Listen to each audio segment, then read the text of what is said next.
Hey there. So I had a viewer request to do an in-depth analysis on By the Ton. And I was happy and interested because I think it's an amazing song. It's also actually not one I'm very familiar with, and it's certainly not one I'm familiar with how to play. I've only listened to it kind of as a fan and not to analyze it or learn it in any way. So I thought it would be fun. And another thing is, in my previous Meshuggah note choice videos, what I've been doing is I have a few ideas about how I think they write riffs. And I simplified those ideas and I took some examples from Meshuggah songs that demonstrated them really well. So this is kind of the opposite now. We're going to test to see how accurate I am at describing how Meshuggah write riffs. So if I was teaching you guys useful information in those videos, which I believe I was, I expect to see certain things in the riff writing here. So, namely, I expect to see tritones and diminished arpeggios, like I discussed in the first video. I expect to see use of diminished scales, like I discussed in the second video. And I expect to see chromaticism and octave displacement, which is what I discussed in the third video. So I've done quite a lot of looking at this. I'm using a tab as described by Dylan Owens. I think it's the highest rated Guitar Pro tab on ultimateguitar.com, so you can download it. And I've separated it into smaller sections and written notes above interesting little bits and pieces, and I'll attach those in the description. Now, unfortunately, I will have to say that watching the previous videos pretty much is a prerequisite for this. Either that, or you need to be comfortable with the definitions of what is a diminished arpeggio, a diminished scale, what is chromaticism, what is octave displacement. Those are things you need to know in order to discuss the ideas in this video. If you're not comfortable with that, you might still get some entertainment out of it. I'm going to discuss the structure of the riffs a little bit as well, but it's mostly about the notes themselves, why they chose them. So without further ado, let's get on to looking at the song.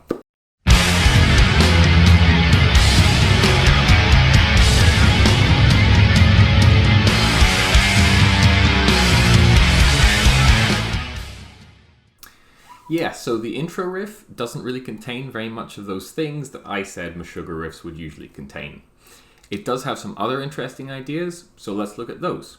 So first of all, it's a kind of expanding kind of pattern, and I mean that in two ways. So first of all, it has these sections of contrary motion. So generally in music, what you hear most prominently is the highest pitched voice and the lowest pitched voice, so the melody and the bass.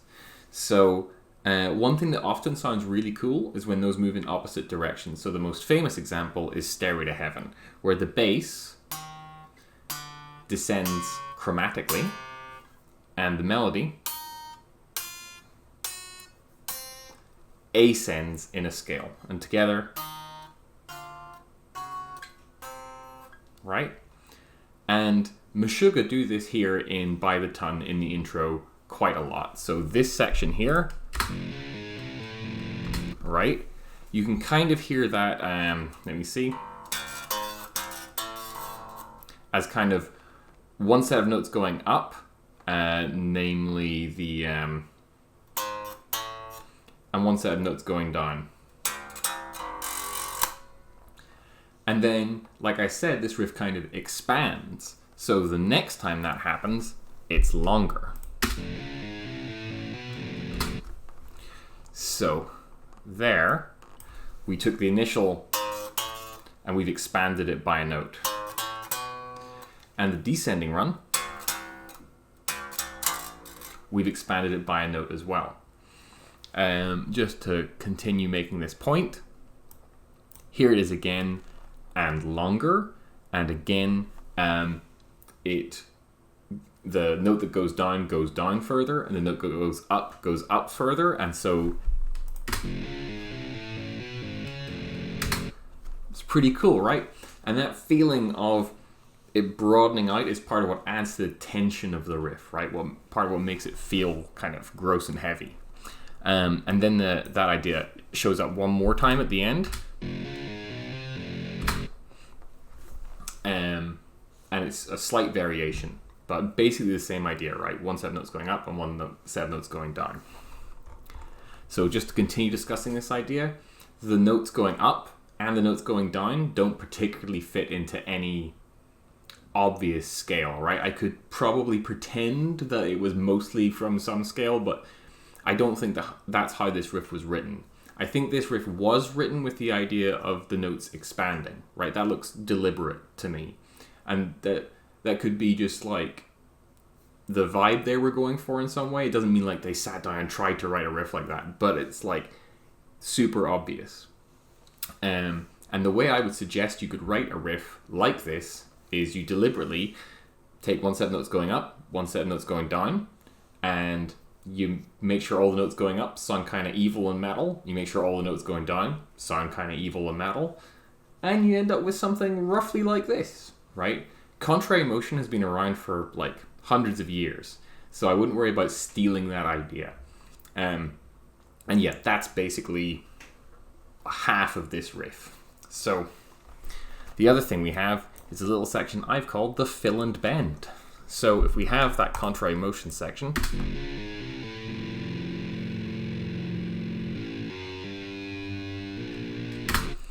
so that's just kind of classic Meshuggah bendy genty riff, right? I could probably make the argument that it's basically from the diminished scale, but there's not very many notes there, so I'd be making a bit of a stretch.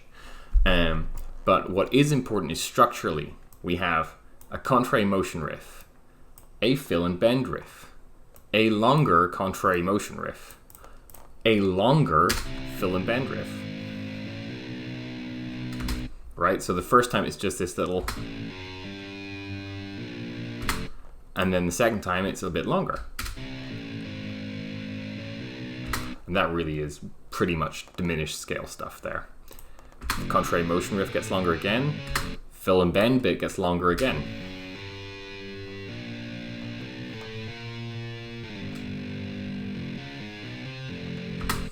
And we have our final contrary motion thing, makes it all fit into 16 bars. So it fits up with the standard 4/4 Meshuggah hypermeter, which is basically almost all their riffs really fit into 4, even though there's lots of weird shit.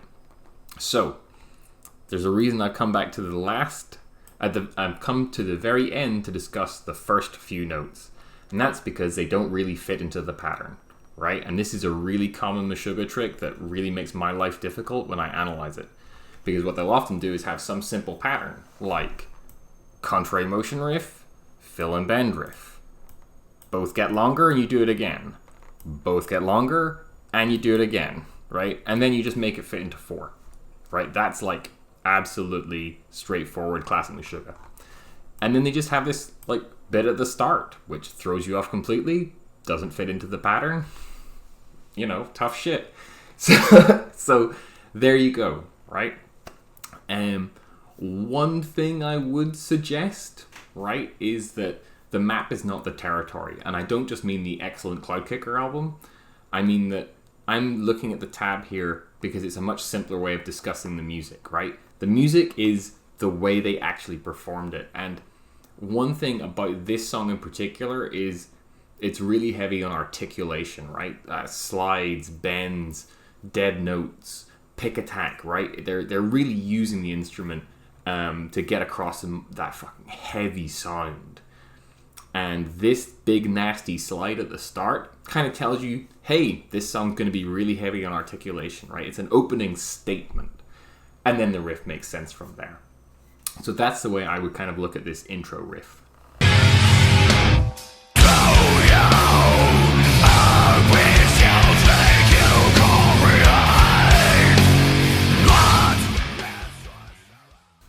So let's look at the verse riff.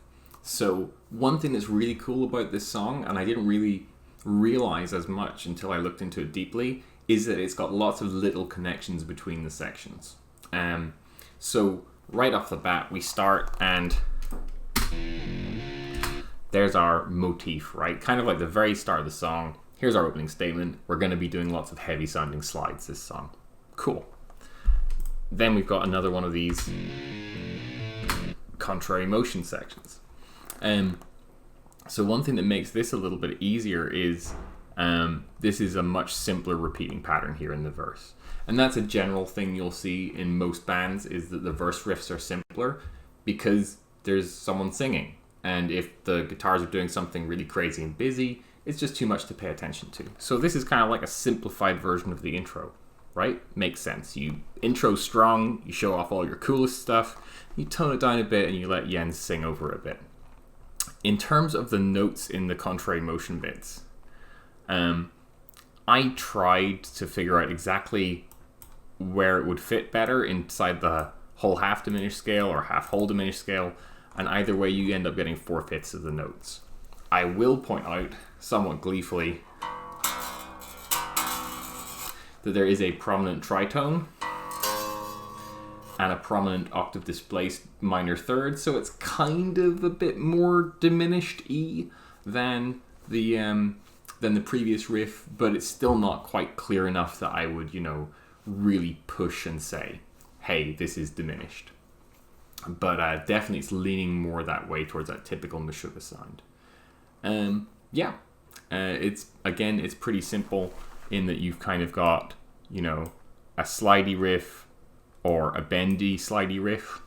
Those are technical terms. And then a contrary motion bit. And again, really heavy on articulation, like lots of these bends, great big slides. And this is kind of where the tab lets you down, in that you really want to exaggerate these. If you're playing it, it's really important that it's not just that you play the notes, it's that you get the feel across. And that depends on nailing the slides, making the bends really filthy, all that good shit.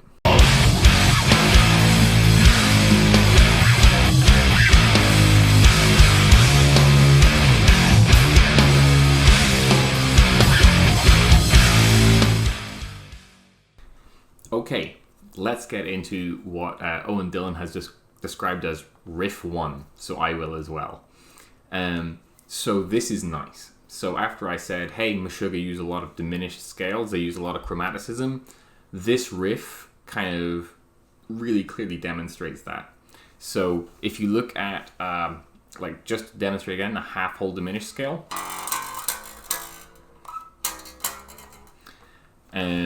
And then you look at the opening of this riff.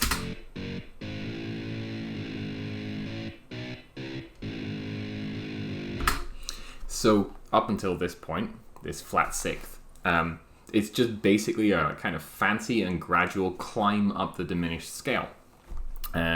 This flat sixth is something that's quite emphasized throughout this entire song, and it's not really so much in other Meshuggah songs, so I just thought I'd point it out.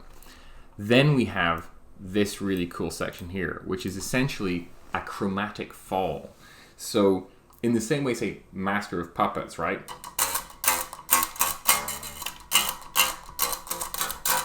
Right? It's kind of basically going down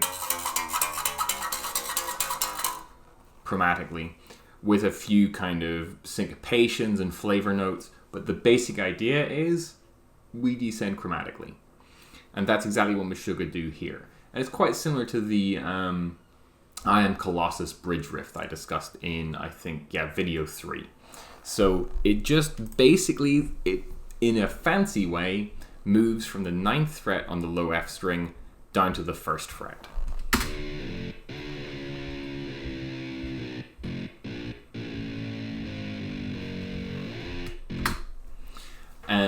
And then there's a little bit of octave displacement. Instead of just playing, they also move it up to 12, right? So instead of going, they go, which is basically completely bog standard octave displacement. So there we have basically everything I discussed, all in one nice, neat package, which is really cool. And again, it's going to kind of alternate this kind of diminished climb, chromatic fall idea. So here we go again. So there's our little bit of diminished climb, and then we're going to do a really big, long, exaggerated chromatic fall. And the way they do that is they move up 3 frets, like a diminished scale. Everything's 3 frets apart. So they move up 3 frets for this one. And then instead of going down from 9 to 0, they go down from 12 to 0. Again, with lots of fancy syncopation and stuff, but the note choice idea is pretty simple. Chromatically, 12 down to 0.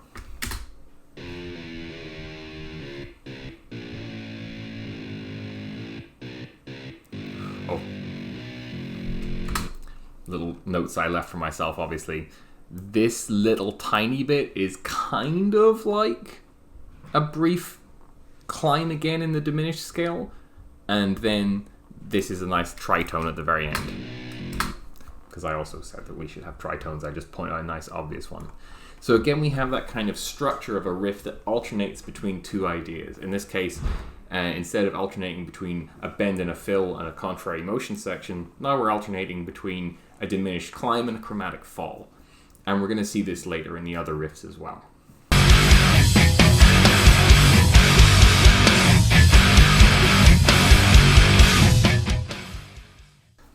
So there's another verse, and then we get into this riff. So just structurally, I'd like to point out that this song is really straightforward. It's just a kind of standard pop song structure.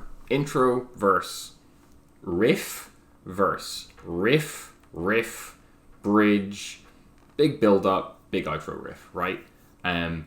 It's basically how anyone could write a song. So this one, unlike some of their other work, like Catch 33, that's some intense stuff, this one's pretty structurally straightforward. So we're just skipping the verse and moving on to the next riff afterwards.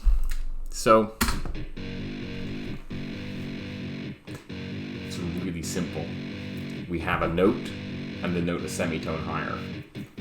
So yeah, when you have two notes, there's not much note choice to discuss. But we're going to see this kind of, and I'm going to call it the Jaws theme, because the Jaws theme is just two notes a semitone apart. We're going to see this theme reappear in some later riffs, so I want to bring it up now, even though it's a super simple riff.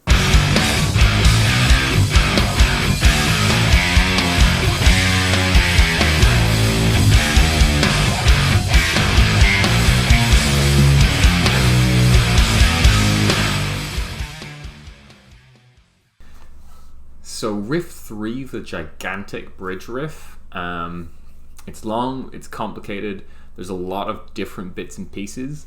Lots of small things in it are quite interesting as well by themselves.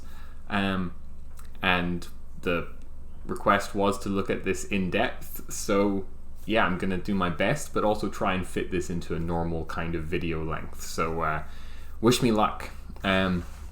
So yeah, to start, we have structurally a kind of a callback to riff 3, which had this idea of you had a diminished climb and then a chromatic fall. So here we kind of generally have some kind of climb followed by a chromatic fall. And similar to in riff 1, where the chromatic fall got longer and longer each time, in this riff it also gets longer. So we have some kind of fill, chromatic fall, right? I'm going to go into each little bit in a little more detail later. Some kind of bit, right? In this case, a bit longer, chromatic fall. Some kind of bit. This is a small chromatic fall here. Some kind of bit. I think this, you could argue, is a chromatic fall. We'll come back to it later. Some kind of bit, which is quite large in this particular case. Then you have a chromatic fall, a new bit, another fall, a new bit, another fall, and this actually all is kind of one long chromatic fall here, and then we finally end on an F, the root note. So lots of bits, lots of chromatic falls, and I was very vague about the whole thing.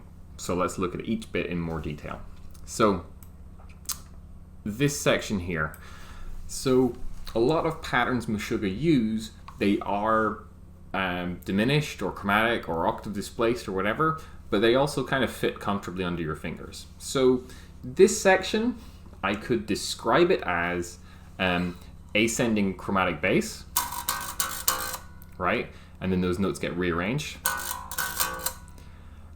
with a higher set of diminished notes.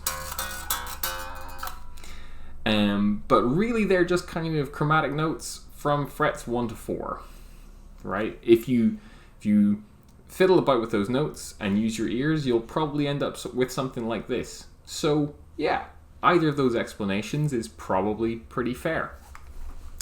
Then we jump up an octave and do a chromatic fall. So it's very simple. It starts small and simple anyway. We have another kind of bendy random Meshuggah bit. Right? Now this little pattern is very interesting. So first of all, it's a simple chromatic pattern. In that it's kind of like frets 1, 2, 3, but the first fret is 2 strings higher. And this is very like the I Am Colossus pattern, which was kind of like, so just so you can see. So it was 9, 8, 7, 6, but the 9 was moved up 2 strings.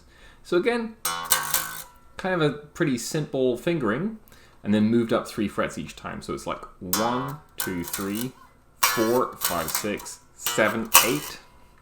So there's your diminished arpeggio, like we discussed in the very first Meshuggah note choice video, and chromatic notes attached to it. And then because we have this kind of bit that rises, that sets up a kind of long chromatic fall. So again, if we have this kind of 8, 7, 6, 5, 4, 3, 2, 0 thing, right? So I'm just ignoring this note on purpose. Except the first 2 notes are shifted up a string. So again, it's that kind of thing where it's like kind of chromatic and kind of just comfortable fingering to make things, and then kind of unpredictable string shifts. So that isn't really a music theory concept, right? It's more a concept of how you physically play on the guitar. But I do think that's a lot of how Meshuggah riffs are written, right? Is it's partly what's physically right on the guitar. So like, obviously they're not just like, let's play the 3 most comfortable notes. But if you play around with what's comfortable under your fingers and you use your ears, you can end up with a lot of patterns that sound like this. So yeah, this is basically a long chromatic fall, right? It's longer than the previous one. We have this kind of cool, I'm calling it a twiddle, right? And this one's quite short. Then we have a diminished arpeggio, 0, 3, 6. Another mini chromatic fall, right? And then, I don't know, just like a little tiny bend. Followed by a kind of chromatic rise. And again, it's like that thing at the start, right? Where it was like 1, 2, 3, 4. This one's like 1, 2, 3, misses 4, 5, 6. Is it chromatic? Is it diminished? Is it what's just comfortable plus a bit of using your ears? It's kind of hard to tell. This is very cool. So it's 8, 7, 4, and 5, 4. So let's say you just took 8, 7, 6, 5, 4. Well, that's kind of boring and predictable, right? So what they do is they take the middle note, move it down an octave. So that one's down an octave. And what I'm really curious about is, did they initially write, and they were like, that's too boring, let's move one of the notes down an octave? Maybe they did, it's impossible to tell, right? Or did they just, by ear, come up with a pattern with such a clear theoretical explanation, right? It's hard to know. Then we kind of have what I'm, again, calling the twiddle again, but this time it's longer. So the first time it's just... and here we have this much longer version.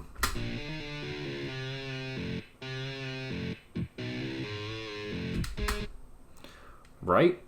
Which, oh, sorry, and there's like these harmonics as well.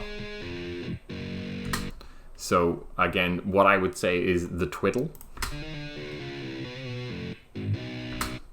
And then the second time, it's this much longer, I guess from here maybe.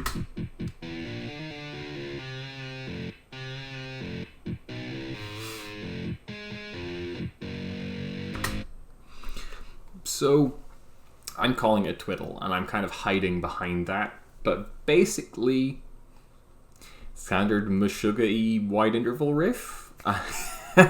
So, like I said, I think this is kind of written with a mixture of kind of years of experience playing around with chromatic and diminished ideas, following what's comfortable and using your ears. It's not easy to simplify that idea. Now, this is very cool. So, do you remember riff 2 I called the Jaws theme? So now we're still going to have a bit and a chromatic fall, but the bit each time is going to reference that Jaws theme. So this section. Right? I kind of hear that as a reference back to that riff. Maybe you do as well, right? Then we have another long, exciting chromatic fall. 14, 13, 12, 11, 10, 9, 8, 7, right? So it's longer, more interesting chromatic fall than before. So I think the most recent chromatic fall is those 5 notes, right, with the octave displacement. And then we're going to have this one instead, right? So, pretty cool. And then we kind of have another reference to the Jaws theme. So kind of fall. Right, from 14 down to 7. And then... So, what connects those two Jaws theme bits? Well, they're 6 frets apart, right? 1, 2, and 7 and 8, basically. So, there's your tritone, just like we discussed in the first video. So it's an idea moved by a tritone, right? So far, so Meshuggah, just like I predicted, just like in the simulations. So then we have, so it's a kind of longer variation of the Jaws theme.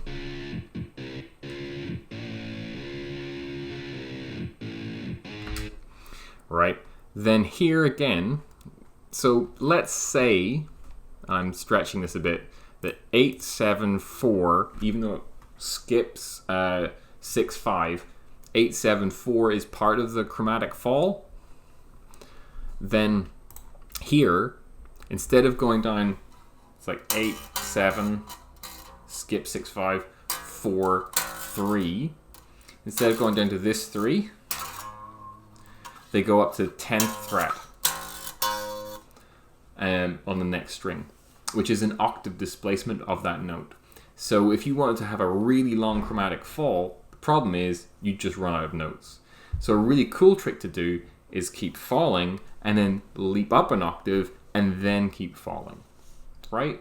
And so there's a similar kind of musical auditory illusion called the shepherd tone, and that's well worth having a look if you want to kind of hear the coolest version of that idea. So this is another Jaws callback as well.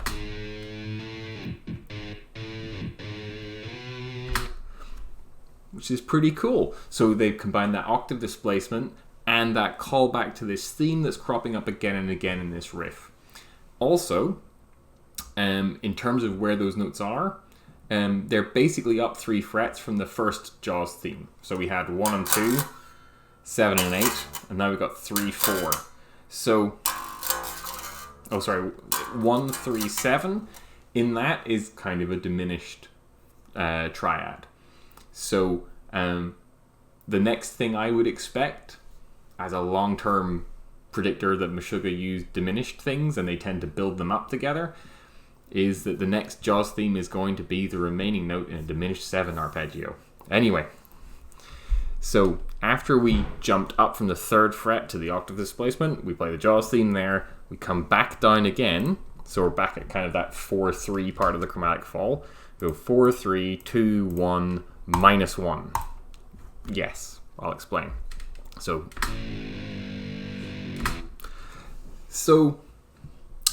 one thing about this riff is we're in the bridge. We're going to build up tension and suspense. When you hear that low open F, that's kind of like the root note, and when we get there, we feel the tension dissipate. So to build up tension, you want to avoid playing 0. You want to avoid playing the root note. And so the chromatic fall continues, 4, 3, 2, 1. And instead of playing 0, what they do instead is they go to -1 and then up an octave. So they octave displace it. So they skip the root note, keep the suspense, and then jump up again. So they've fallen off the bottom of the guitar and jumped up again. So then the fall continues, so that's 6, 5, 4.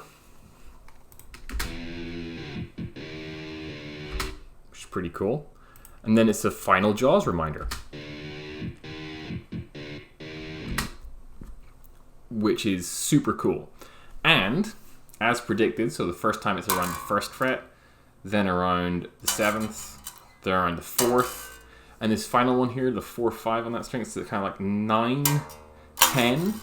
So we have 1, 4, 7, 10 as the various kind of start points of the Jaws theme, if that makes sense. So every time that comes up, it comes up at a different pair of notes.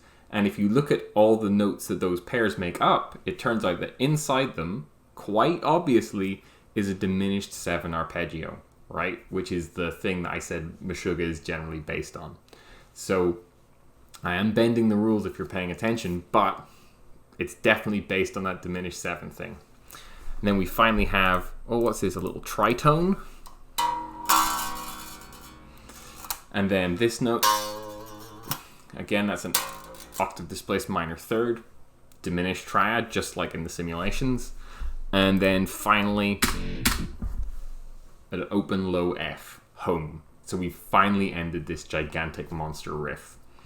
So I went through that pretty quickly, and there's a lot to unpack. I would download this tab and I'd look at each section and I'd just convince yourself that my notes make some kind of sense. And it's so cool, right?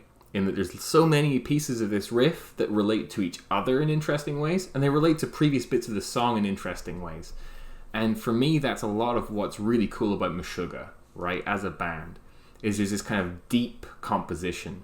And again, it doesn't have to be deliberate, it doesn't have to be designed in this way, but it's part of what makes things make intuitive sense. It's what makes this song sound like one whole song instead of a bunch of riffs, one after the other. Is that many of the riffs relate to each other. And this gigantic 32-bar bridge riff has loads of relationships inside it. It kind of like hints at the same things over and over again. It's like, here's a chromatic fall, here's a chromatic fall, here's a chromatic fall. But they're all different to each other in interesting ways. It's got the Jaws theme again, but each time it's based around a different point in a diminished 7 arpeggio. So, even the relationships are Meshuggah-esque. So not only each riff is Meshuggah-y, but the way in which it varies from previous versions of itself is often Meshuggah-y. It's up 3 frets. It's up 6 frets, right? It's a little bit longer. It takes up more time, right? All of these things are classic Meshuggah, but you can see they're still pushing the envelope with lots of this stuff. So I think this is like what would you call it? It almost feels like it doesn't repeat an idea, this whole 32 bars. Like some of their old really progressive stuff, like Catch 33. It almost feels like it doesn't repeat. But it does, right? There's some clear themes, there's some clear ideas, right? It's kind of like something in a chromatic fall, but every time they're different. Anyway, I'm waffling, but this is my favorite part of the song, so I thought I'd waffle a bit.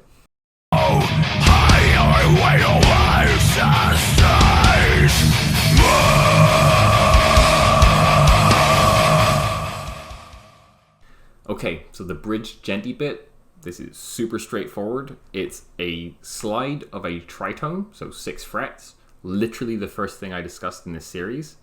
And then the rest of it is basically Jaws. It's like an alternating semitone motif.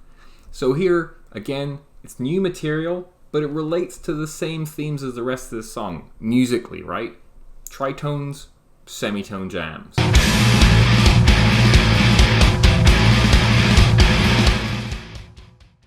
Speaking of semitone jams, the first time we had riff 2, right, it was just a semitone jam on 1 and 2. The second time we have this riff 2, it's just up 3 frets, which again, that kind of basic diminished idea, things 3 frets apart, classic Meshuggah.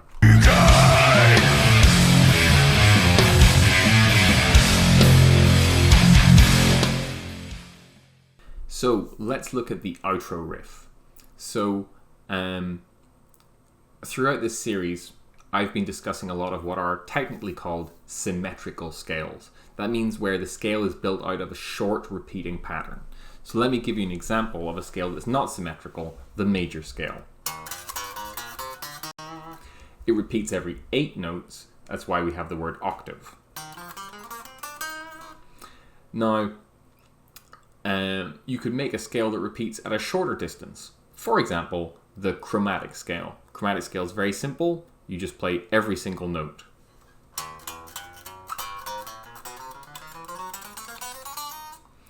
Which basically means it's a repeating pattern of just move up a fret.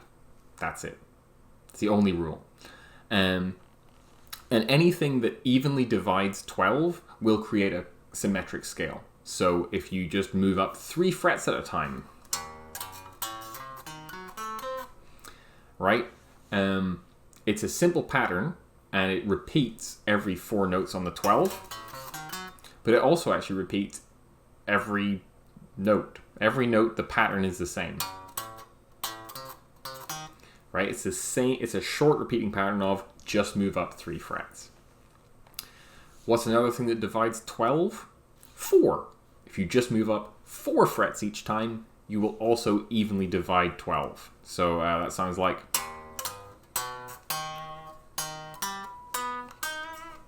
And that's called an augmented arpeggio, as opposed to diminished, which is 3. Augmented is 4. Cool. So, you might have guessed by now, the outro riff heavily uses augmented arpeggios, which is kind of cool to me because Meshuggah to me always sounds more leaning towards diminished. Most of the stuff we've looked at in the song so far, diminished, right? Most of the riffs we've looked so far in the series, diminished. But it's cool that they found some hip augmented shit, you know, after all these years, they're branching out. I'm sure there's like some old examples as well, but I'm not familiar with them. So here's a cool one. So if I play an augmented arpeggio along 1 string, 0, 4, 8. Here, they move the note on the 4th fret up to the 6th fret. So it becomes, and they play it the other way around, so it's literally a descending augmented arpeggio with the middle note flipped up an octave. This little motif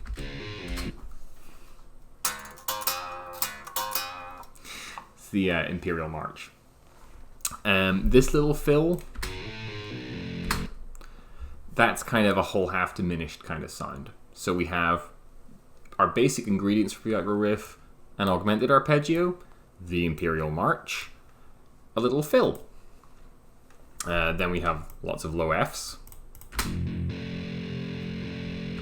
which don't sound quite as good in Guitar Pro. Then this is our half-whole diminished arpeggio. Our half-whole diminished scale fill. Except it's been octave displaced, right? So you're getting very comfortable with the idea that Meshuggah riffs often have octave displacement. Instead of playing a low F here, or even the 1 octave up, they play the 1 2 octaves up. This. Oh, sorry, I played an extra note. Oh, no, I didn't. So this is an augmented arpeggio. Where does this note come from? So there's another symmetrical scale called the whole tone scale. And it's very simple. You just move up 2 frets every time. And all the augmented arpeggio, because it's just moving up 4 frets each time, turns out the whole tone scale also contains the augmented arpeggio. So if you take moving up 4 frets and moving up 2 frets at a time as your basic pattern, you end up playing whole tone scale patterns. So this, you could either see it as an arpeggio of a 7 sharp 5 chord, right, jazz chord, or you could see it as a fragment of kind of whole tone scale stuff, whichever one makes more sense to you. Then we have another straightforward augmented arpeggio, and another straightforward augmented arpeggio, and then this. So I said the augmented arpeggio, it's made of things, oh sorry, maybe you couldn't see those clearly. So augmented arpeggio, more specifically these notes and these notes. So an augmented arpeggio is made up of notes that are 4 frets apart. So this is kind of a call to that, but not exactly that, in that that's 4 frets apart, a major third, and this is also, right? So it's not quite the straightforward arpeggios that make up the rest of the riff, but it relates to them. Then we have our good friend augmented arpeggio, Darth Vader, fill again, low Fs, fill reordered, and we finally end on our like I am playing whole tone thing and 3 low Fs. Whew. So that is my analysis of By the Ton from start to end. So yeah, I hope you've enjoyed me nerding out on this song a bit, because it's one of my favorite recent Meshuggah songs. I'll take further requests, but I can't guarantee that A, that I'll do them, or B, that I'll do them quickly. Thank you very much. Goodbye.